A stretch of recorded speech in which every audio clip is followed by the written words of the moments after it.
Olá pessoal, neste vídeo falaremos sobre a construção de nossa capital, Brasília.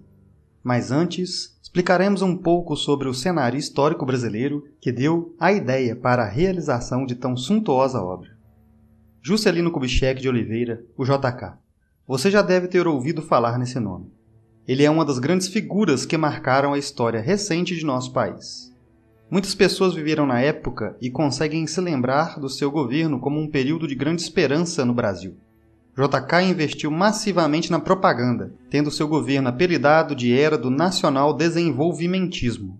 Em grande parte, seus projetos de governo foram baseados na moda do primeiro mundo, ou seja, o negócio era imitar os países desenvolvidos, implantando o capitalismo liberal e as fábricas no país. Para JK, o desenvolvimento nacional era uma espécie de corrida econômica, onde nós, países subdesenvolvidos, ou seja, atrasados, deveríamos correr em passos largos para alcançarmos aqueles que já haviam largado há muito tempo nesta corrida, os países de primeiro mundo. Juscelino criou um conjunto de medidas governamentais que visavam viabilizar investimentos, principalmente estrangeiros.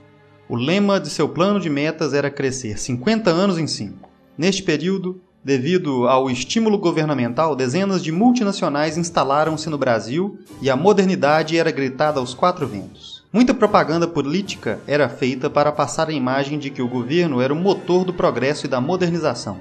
A melhor parte da publicidade e a que mais marcou a imagem de JK foi a fundação de nossa nova capital, lá no interior do Goiás, a atual Brasília. A justificativa dada à obra era levar o desenvolvimento para o interior do país.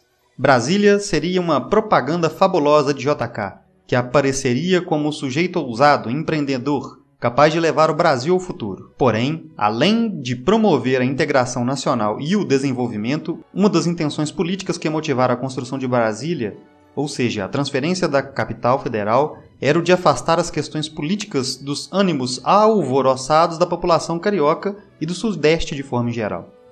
As obras para a construção de Brasília começaram em novembro de 1956 e duraram quase 4 anos, embora em 3 anos a maioria de seus principais edifícios já estivesse pronta.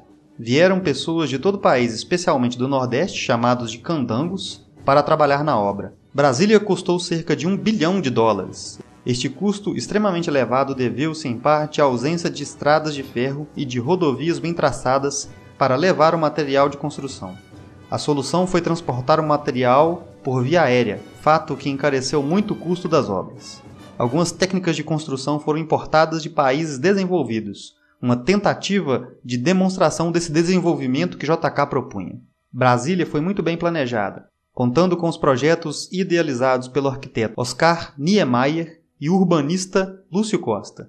JK comandava o projeto modernista definido com urbanistas e arquitetos. Na área central do projeto foi construído o plano piloto, inspirado no avião, onde as asas são as áreas residenciais e a fuselagem o eixo monumental, onde estão localizados a esplanada dos ministérios e o Palácio do Planalto. Em Brasília estão as sedes dos poderes legislativo, judiciário e executivo, além de todos os ministérios da República, embaixadas estrangeiras e organismos internacionais com representações no Brasil. A política econômica desenvolvimentista de JK promoveu de fato uma grande evolução no país. Porém, esta evolução não atingiu a todas as parcelas sociais. Ou seja, o modelo modernista concentrou rendas na mão da elite, só piorando a situação dos pobres. As obras de Brasília e seus gastos exorbitantes fizeram a inflação e a dívida externa aumentarem, assim como o descontentamento com relação ao governo. Pessoal, parece que o motor do progresso começava a engasgar. Brasília tem uma área de 5.502 km² e população de 2,9 milhões de habitantes. Grande parte desta é composta por funcionários públicos e, desde sua inauguração, a capital brasileira recebe um número muito grande de imigrantes. Por causa do conjunto arquitetônico, Brasília foi declarada Patrimônio Cultural da Humanidade pela Unesco em 1987.